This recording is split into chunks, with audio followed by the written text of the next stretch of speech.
really, pressing him. That was the plan in the first place coming in here. Try to make him feel.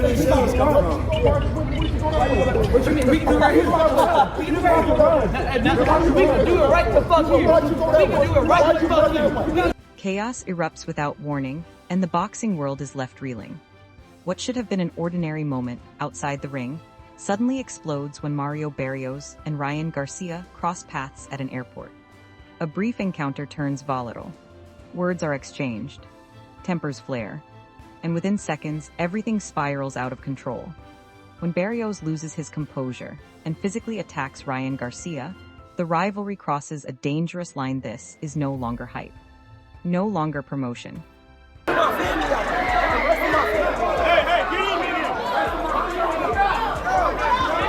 This is personal, raw, emotional, and unpredictable. And suddenly, this fight feels far more dangerous than anyone expected. That airport confrontation changes everything. What was once a calculated matchup now feels like a full-blown grudge match driven by pride, ego, and unfinished business. Fighters can train for punches. They can prepare for tactics. But chaos like this follows them everywhere, into training camps, press conferences, and ultimately into the ring. I'm going there and just fuck this man up. You don't understand. I'm gonna fuck him up.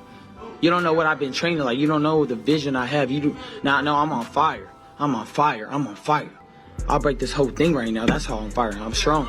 I'm strong. Ryan Garcia doesn't hide how deeply the incident affected him. His response is intense, emotional, and fearless.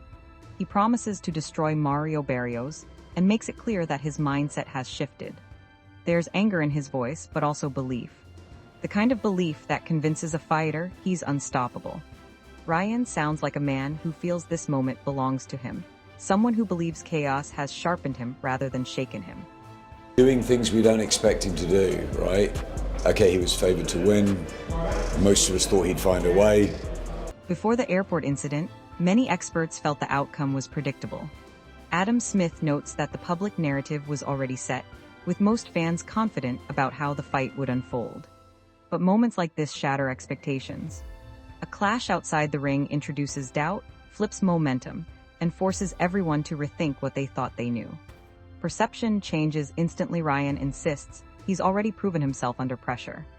Anything to myself, I proved it to everybody else. I know what I'm gonna do when adversity comes. Straight up, I know what I'm gonna do, I know how I'm gonna respond. He knows how he responds when things spiral. And now, adversity has arrived before the opening bell. After the airport incident, his words hit harder. This feels less like preparation for a fight and more like preparation for war. In Ryan's mind, Barrios crossed the line, and there's no turning back.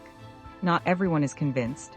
Tim Bradley questions Ryan Garcia's most recent performance and warns that he must elevate his game significantly against Barrios.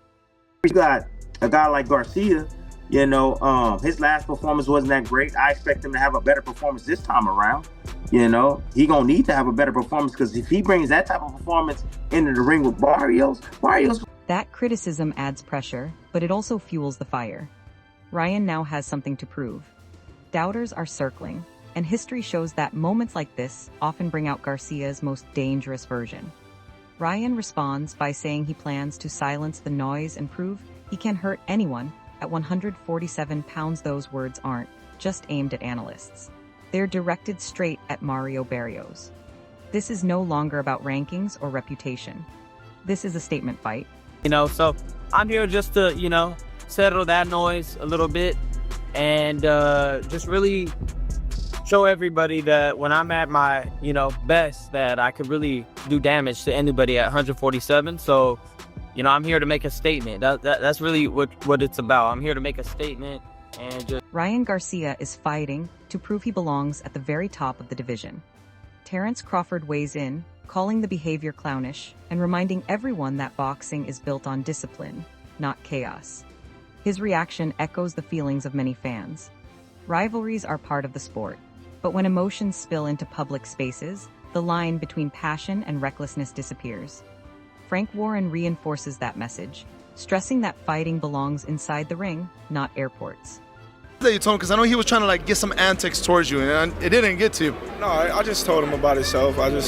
He know what I said, but he got to stop being a clown, Like everybody not with the clown antics and things like that just because he want to sell a fight. It's cool to sell a fight, but I'm not. The fact that violence has already occurred only intensifies the tension heading into fight night. The stakes feel heavier, the atmosphere more unstable. Eddie Hearn offers a deeper explanation. When personal insults and emotions enter the equation, reactions become almost inevitable. Fighters are wired to respond when they feel disrespected. That reality perfectly explains the airport chaos. But Hearn also delivers a warning. Moments like these usually favor the fighter who can stay composed. Well, this is not a gang fight. You know, the only two have been fighting are the boxers, and save it for the night. They don't get paid. They don't get paid to fight before the fight. Ryan Garcia insists chaos brings out his best. Johnny Nelson raises concerns about how dangerous pre-fight drama can become, especially so close to competition. His warning reflects fears across the boxing community about focus, safety, and emotional control. Fighters who lose control before the bell often pay for it inside the ring. If Ryan can channel the chaos into discipline, it could quietly tilt the fight in his favor. Yeah, everybody will know about this fight and will know it's on. I've just taken the thing off and I'll put it on afterwards. Frank, on the red carpet, we've just seen an altercation between David Adelaide and Fabio Wardley. Wardley is cut, but I don't think it's a horrific cut. Just get your reaction to those events. Well, I don't like things like that. I mean, it's not. Frank Warren adds that controversy during fight week disrupts everyone: fighters, promoters, broadcasters, and fans. These moments test mental strength more than physical ability. The fighter who sticks to the plan and controls emotions usually gains the edge when it matters most. Adding to the uncertainty, Liam Goff raises questions about a possible injury, introducing another layer of doubt. Rumors spread fast, and even speculation can shift public perception. Pressure multiplies instantly. On him, man, to make the way how he's done it, you know, on the morning of a fight, it's just wrong. It's dangerous, and the board are now in a situation where they think shit. So I don't know how they're going to do it. Ryan's confidence and mental approach now matter more than ever. Eddie Hearn sums it up perfectly. This situation is extremely difficult for everyone involved. Emotion, pressure, and uncertainty now dominate the buildup. This is where disciplined fighters separate themselves from emotional ones.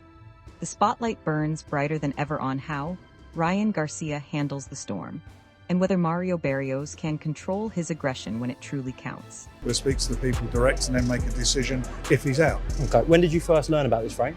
Very late this afternoon. Okay, so it's been a stressful day. To say the least.